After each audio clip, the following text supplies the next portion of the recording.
Great, so we'll start recording. So what we're going to look at is the Thantis deck that I built here. I want to start out with what we're trying to do with it, specifically with creatures and things that play off it.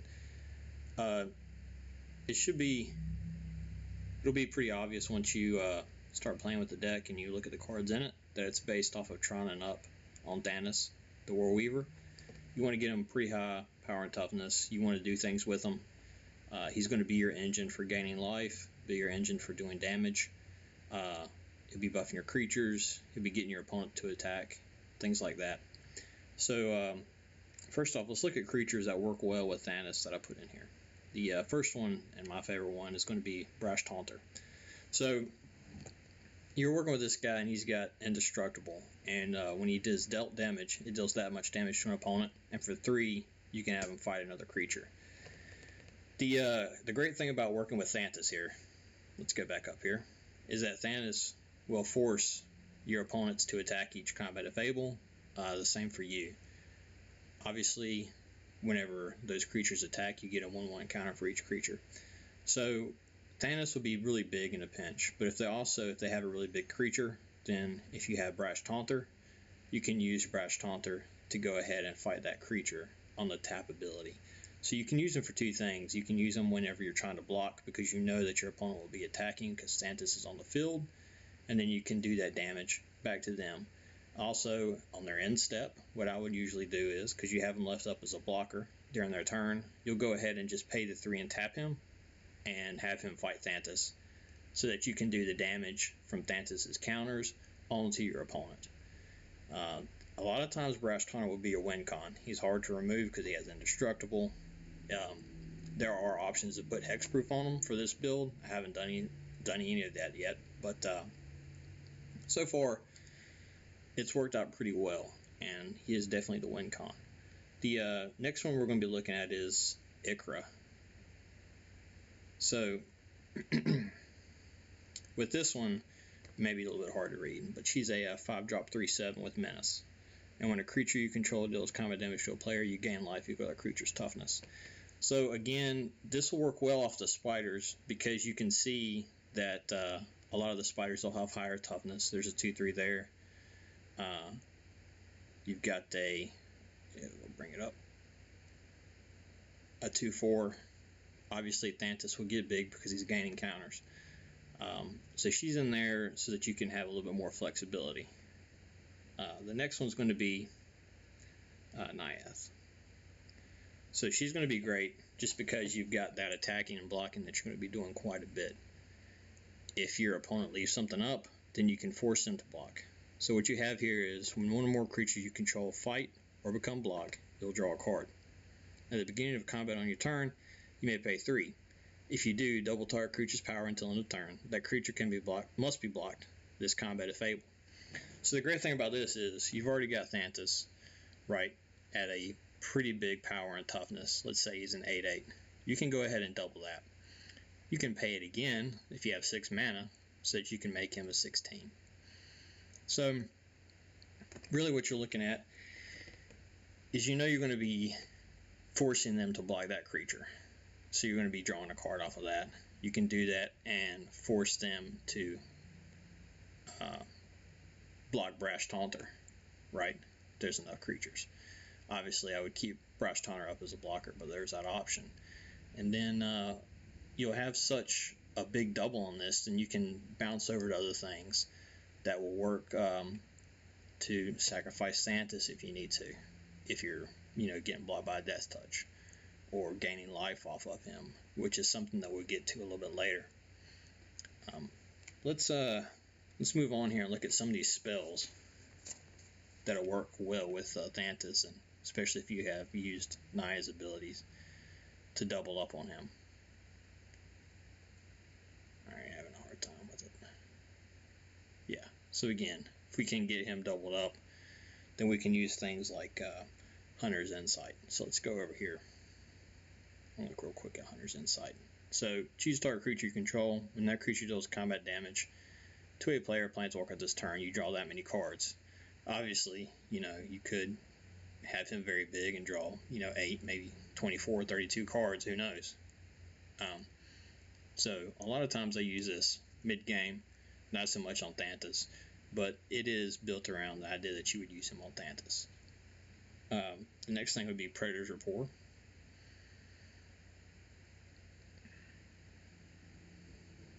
Alright, there we go.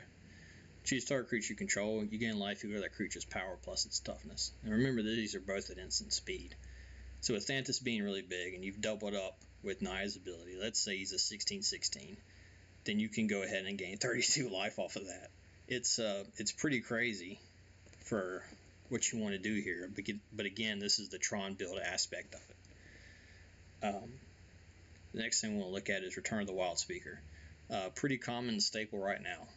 So you can choose one. Draw cards equal to the greatest power among non-human creatures you control, or non-human creatures you control get +3/+3 until end of turn. So, I mean, it's great for this because a lot of times you'll wind up going into, if you have enough creatures out generated from tokens, things like that, you might want to be able to put that +3/+3 on them. A lot of times you'll just be using this to draw the cards. This will work great with something like Triumph of the Hordes, which is part of the infect build that we have put in here, which is until end of turn, creatures you control get 1/1 and gain trample and infect. If you can pull both of those off in the same turn, you've got +4/+4 on all of your creatures, and they have trample and they have infect, which is pretty great. You wind up generating some tokens. So if we look over here and we look at things like Dragon Lair Spider, which is when an opponent casts a spell, you put a 1/1 green insect token onto the battlefield. If you can get that out early enough, it's pretty beneficial. You can look at Astro's Endless Web. When an opponent casts an instant or sorcery spell, create a 1/2 green spider token with reach. Also, for token generation, we can go for, Arachnogenesis, which would be put X 1/2 green spider tokens onto the battlefield with reach, where X is the number of creatures attacking you, prevent all combat damage that would be dealt this turn by non-spider creatures. So not only do you know you're guaranteed that from Thantis those creatures will be attacking, but you're going to be able to generate tokens off of that, plus you're preventing the damage that's going to be dealt to those tokens. So you're able to stock your board off of what your opponent's doing, because remember, Arachnogenesis is at instant speed. Another great thing that you could do is Kindred Summons off of those. So if you need to get something out, you just play Kindred Summons. It's pretty expensive, but if you have at least 3 to 5 spiders, it can be worth it. So choose a creature type, which would be spiders. Reveal cards from the top of your library until you reveal X creature cards of the chosen type, where X is the number of creatures you control of that type. Put those cards on the battlefield and shuffle the rest of the revealed cards into your library. So now this one will also be in the budget build because it's more geared towards creatures. This one is more geared towards troning up your commander and utilizing your commander to do indirect damage, to gain life, things like that. So we're not going to have as many creatures. As you can see, we have a low creature count. However, the ones that you do have work very well within the build as far as Death Touch, Infect, obviously the reach, token generation, and a lot of value per card. That's why the creature count's so low. You have to have a lot of spells to make everything else work. So let's look at something else we can throw on him. So if we go over here and let's see, we go to Predator's Rapport. Oh yeah, and its brother, which will be Soul's Fire. So talking about damage and troning up your commander, a big thing you can do is once you get him big enough, you can go ahead and have him just straight do damage to any target, which would be your Soul's Fire. And we also have its brother, which is a little bit slower at sorcery speed, and you'll have to sacrifice. That would be Rupture. But so far, aside from doing a fling, which we could, I just didn't have the cards for that build. You have Rupture, which is 3-cost sorcery speed. Sack a creature. Rupture deals damage equal to that creature's power to each creature without flying, and each player. So the reason I like this one a little bit better than fling is because you can hit everybody. You can get hit too, obviously, but if you're playing it right, you've already gained a life. You might play this and stack it with something else, like maybe you can stack it with Essence Harvest, where target player loses X life and you gain X life, where X is the greatest power among creatures you control, right? So you might want to throw the Essence Harvest up there, then throw out your Rupture, things like that. But this is, to me, a really interesting card because it does affect all the other players, and it affects all the creatures on the board that do not have flying. Because, let's face it, if it does have flying, you're pretty well covered because you have reach just about on every single one of these, spiders. And I'm pretty sure the only thing that doesn't have reach are the ones that are not spiders. So Giant Trapdoor Spider. But what Giant Trapdoor Spider does instead of having reach is it allows you for 3 to tap him and remove Giant Trapdoor Spider and target creature with flying that's attacking you. So you can straight up remove that flying creature from the game. This was a little bit harder of a card to find, but it does very well. You've got Penumbra, which has just reach, it generates tokens. Spore Weaver, which will generate some more tokens. And then you have Steam Spitter, which you can get bigger. So a lot of times you'll wind up just wanting to kill everything else because you've already had to where they're not playing creatures that can fly, or the creatures that they are flying aren't really a threat to you. So it's usually the ones that are on the ground, and most builds will just be ground pounding creatures. So let's see here, what else we have. Alright, we've got Terrifying Presence, which is something that I put in here mainly because it had a spider in it, but also the prevent damage for a 2-drop. So we're looking at prevent all combat damage that would be dealt by creatures other than target creature this turn. So you're preventing the damage except for Thantis, or maybe another one of the creatures that you have pumped up at this time. So you've got a fog effect built in the exclusionary rule for your spider, plus it has a spider in the picture, so that was something I thought was really cool. We went over Ashen's Harvest, so let's go over to one of the enchantments that would be great, which is Hydra's Growth.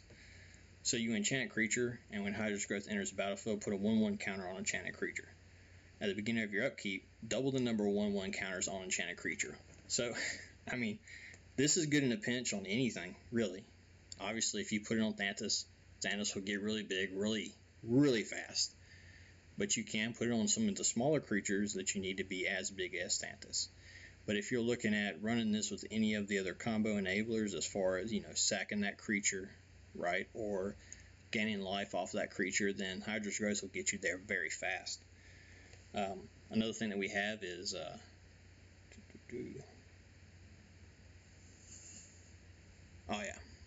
go over here. Rishkar's Expertise. So Rishkar's is kind of like an old school version of Return of the Wild Speaker. So you draw cards equal to the greatest power among creatures you control. However, it has also, you may cast a card with converted mana cost 5 or less from your hand without paying its mana cost. Honestly, with the amount of card draw that you're going to be getting off of Thantis alone, or even just some of these other creatures that you've made really big, Dragonlair Spider, he is a 5/6. Even just drawing 5-6 cards, maybe even 12, 16, could be drawing 32. You're going to find something that you want to play. More than likely, it's going to be something like an Essence Harvest, right? Or you're going to want to have maybe a ramp spell. I personally would go for something like Return of the Wild Speaker, draw you more cards, you get that +3/+3 off because you've already drawn cards. So that's going to be everything that works really well with the commander. As far as trotting him out, a lot of them are multi-purpose, so it's not just going to be stuck with just the commander. You could use it on other creatures too. So the next thing is, well, how would we bring stuff back if it gets removed? So I put a lot of options in here for this. I've got about 7 or 8. So the first one I'd like to look at is probably one of my favorite ones is Reclaim. So for 1 green, instant speed, put target card from your graveyard on top of your library. That's an easy fix. You can go for spells for that. You can go for lands. You can go for creatures, artifacts, just any card. It's one of the better, in my opinion, recursion cards that you can find. Of course, you have its brother, which is Regrowth, at sorcery speed, and return target card from your graveyard to your hand. Both of these are generic as far as what you can return, which is why I really am a huge fan of both of these cards. You're not specifically targeting a creature. You're looking for maybe that ramp spell that you want to play again. Maybe in a removal spell that you want to play. Maybe you want to replay Arachnogenesis, one of the big spells. You can easily do that by paying 2 on that sorcery right to your hand, or waiting after you've played it on your opponent's turn for like Arachnogenesis. You can go ahead and, alright, fine. I'll just go ahead and reclaim and put that back into my hand on my draw step. So you have a lot of options there. Quite a bit of instant speeds for a green, red, black deck without it being, a lot about sacrifice. So the next thing we're going to look at is once in future. Let's see here. There he is. So this one, if at least 3 green mana was spent to cast a spell, is the main thing, because you want to be able to bring stuff back to your hand. But return target card from your graveyard to your hand, put the other target card from your graveyard on top of your library, exile once in future. Most of the time you can pull off, because I've went to a heavy green mana build in this, where you do the adamant, where at least 3 green mana was spent to cast a spell. Instead, return those cards to your hand and exile once in future. So you're usually getting those back to your hand. It's a little bit more expensive than your regrowth, but at the same time it's cost the same, where regrowth would be for 2, you're looking at once in future for 4, because you're getting 2 regrowths on 1 card. I foresee this as being a staple in green just in general. It is from Eldraine, it's pretty new as far as commander goes. The next one would be looking at Kaya's Ghost Form. One of my all-time favorite enchantments. Anything that runs black, I'm for sure putting this in there. So it's a 1-drop, and you enchant a creature or planeswalker. We're not really running planeswalkers in this, but you enchant, your commander, and when an enchanted permanent dies or is put in exile, you just return to the battlefield. For a 29-cent card, this is, extreme value. I mean, they could get rid of the enchantment. That's no big deal. They wasted a removal on this enchantment and not some of the bigger enchantments. So, for me, this is one of the best value cards you can get. It's dirt cheap for the mana cost. And for what it does, it's highly, highly efficient. The next enchantment is obviously one of the best ones you can get in black, was the Friction Reclamation. You pay a black, and then you pay 1 black, a colorless, and pay 2 life to return target creature card from your graveyard to your hand. With such a low creature count in this, but a heavy emphasis on sacrificing those creatures or getting rid of them, you're not really going to be worried about paying that 2 life that often. And returning those cards to your hand, especially if you're looking at your commander. Sorry about that. Let's go back. Instead of having to pay your commander cost again, which would bring it up to 8 or 10, you're just bringing it back to your hand. So the next one would be Unbreakable Bond, which is at sorcery speed. This is going to be great to throw in your commander or anything that's going to be big, because you're bringing that creature from your graveyard to the battlefield with a lifelink counter on it. Obviously, this is a budget option. You could play Reanimate, something like that, but bringing it back in with lifelink for this deck and the amount of damage that's going to be coming your way is going to be crucial and critical. And of course, let's go to the MVP. The thing that really makes this deck tick and can just straight up win you the game on multiple occasions, and that's Swarmyard. So Swarmyard is, a land. You can add 1 colors to mana to your mana pool, and then you can regenerate target insect, rat, spider, or squirrel. We're running insects in here in form of counters. We're obviously running spiders with the commander. You're running spiders with every other creature that you have. So being able to regenerate your creature at instant speed off of a land, that's going to be huge for how you play this, especially if you are sacrificing it to do damage, or if it's tapped down for any reason. So let's let's look at some of the ramp stuff that's coming up here. So talking about Swarmyard, let's go right into crop rotation. Literally the only reason that I put this in here was so you can get Swarm Yard. As soon as you pull a crop rotation, you don't have Swarm Yard in your hand, go ahead, play a crop rotation, sack something, go get Swarm Yard, throw it on the battlefield, as long as you have a creature out there that you want to regenerate. That's literally what this is for. So as this cost to cast a spell, sacrifice a land, sacrifice anything. Right? Search your library for a land card, put that card on the battlefield and shuffle your library. You're obviously going to be going and looking for Swarm Yard. Right? Because that's going to make your deck tick. It's going to bring stuff back. You know, it's free real estate, as they say. Man, this is a pretty long list as far as what we have for ramp. We have Hero in there because it is a staple. We've got Once Upon a Time so that you can cast that. So a lot of people are getting confused about how this works. So as long as you have the mana that you could pay for Once Upon a Time, then you can cast it. And when you cast it, you can do it without paying its mana cost. So you will have to have your 2, your 1 green and 1 colorless. But then, as long as that's the first spell you cast this turn, you don't have to pay the cost for it. I would not try to wait for it. You know, it is still pretty cheap. But if you happen to have that in your hand, or if it's the first thing that you're able to get and play, go for it. Because you're going to be able to search and find that land card or creature card and just put it into your hand.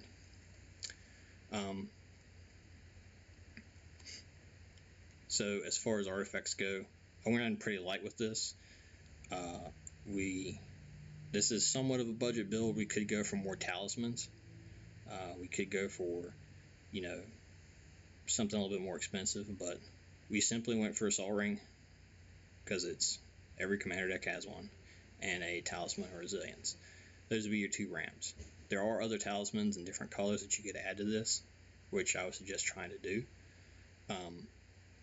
If you come across another artifact that's relatively low cost at 2, 1 is great, 0 would be even better, like your mana crypts, things like that, but not necessarily needed. But what is needed is your color fixing, which we'll get to. Alright, now we've got Kalani Heart Expedition, which you get landfall off of. You should be familiar with this. It is a staple. We've got Ordeal Analia. Now this one is an interesting one, and I just wanted to put it in here to see how it plays, and I actually quite like it. So you enchant your creature for 2. Now that creature attacks, you put a 1/1 counter on it. Then if there are more 1/1 counters on it, sacrifice Ordeal Analia. And when you sacrifice Ordeal Analia, search your library for up to 2 basic lands, put them on a battlefield tab, and shuffle your library. So honestly, for this at 2, you already have Thantis out with counters on him. You have Ordeal Analia. You put it on him, and when he attacks, you go ahead and just search, because he already has his counters on him for whatever reason. You can pay 2 and just search for 2 lands, put them on the battlefield tab. And if not, if it's something else that's smaller and you need counters on it, then Ordeal Analia is good for that. It's a generically great card as far as ramping and getting counters on stuff. I haven't really seen it much anywhere else, honestly. Then we've got another enchantment, which is Zendikar Resurgent. So this one will be helping with your land taps and whatnot. But you've got, when you tap a land for mana, add 1 mana to your mana pool of any type that land produced. And when you cast a creature spell, you draw a card. So what you're looking at is you've got your mana fixing, and you have your card draw off of casting creature spells. It's a little bit steep, but again, you're playing green, so you should be able to get there pretty fast. Alright, let's see here. Alright, so we've got Explore, which is, just a way to draw a card and play an additional land. You've got Nature's Lore here, which is search your library for forest card, put that card on the battlefield, and shuffle your library. Now, the ones that are specific, which would be Nature's Lore and Skyshroud Claim, which lets you look for 2 forest. I mean, it's great if you want to go get basic lands for this, but if you wind up running dual lands, you can do Pain lands, you can do Expedition lands.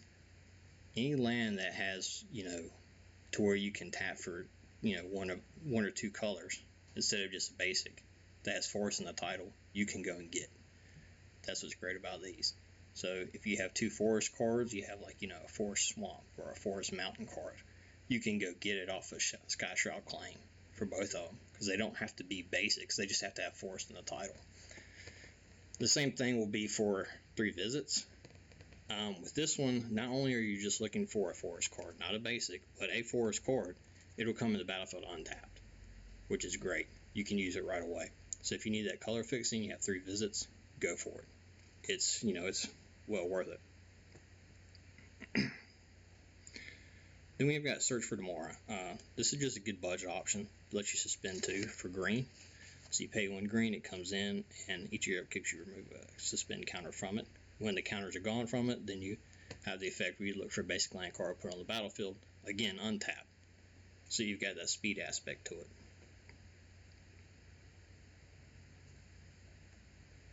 And honestly, that's, besides Rampant Growth, which is just a staple. If you need to cut cards, I would cut Rampant Growth, because you've got Skystrap Claim, you've got 3 visits. You have all these other ramp cards that come into play untapped, which is something that I prefer, but you got to do what you got to do. So that really breaks down the deck. Not much really crazy I did with the lands. I just went for some basic stuff, Command Beacon, because Thantis gets so expensive. You want to return to your hand. Command Tower for color fixing. Evolving Wilds for land drops and a color fix. Fabled Passage, one of the best land drops you can get. Help you color fix, and if you have enough lands, it'll come into play untapped. You've got 12 basic forests, a guild gate, just to have a dual land in there. Could ramp it up, but for this one, I didn't really see the reason. If you want to really go up there in it, you can. You spend the money on it. 7 mountains. Mirror Landscape, honestly, just one of my favorite, fetch land cards. It does come into play tap. You do have to have the 2 mana, but you can, get 2 mana of any color. I like it because a lot of decks that are restricted, this comes in pretty clutch, especially if you're running just a mono color. You got your swamps, obviously the MVP, Swarm Yard, which makes everything work. The series from Jumpstart, to where it'll come into play tapped, and then you choose an alternate color other than green. So you could go for black, you could go for red, whichever one when it enters. It could go for tap for a green or a black, green or red. I've got both of those in here for the Moor and for the Grove. We didn't run that much red, so we didn't want to go with the red, because we can throw red into the green or the black. Most of the time, I'm just going to choose red on the alternate colors for either Thrivings. Thriving Grove or Thriving Moor, I'll just use it as red. And then I went with Undergrowth Stadium. If you're playing multiplayer, it'll come and play untapped. Otherwise, it's just a regular dual land, but it is pretty solid.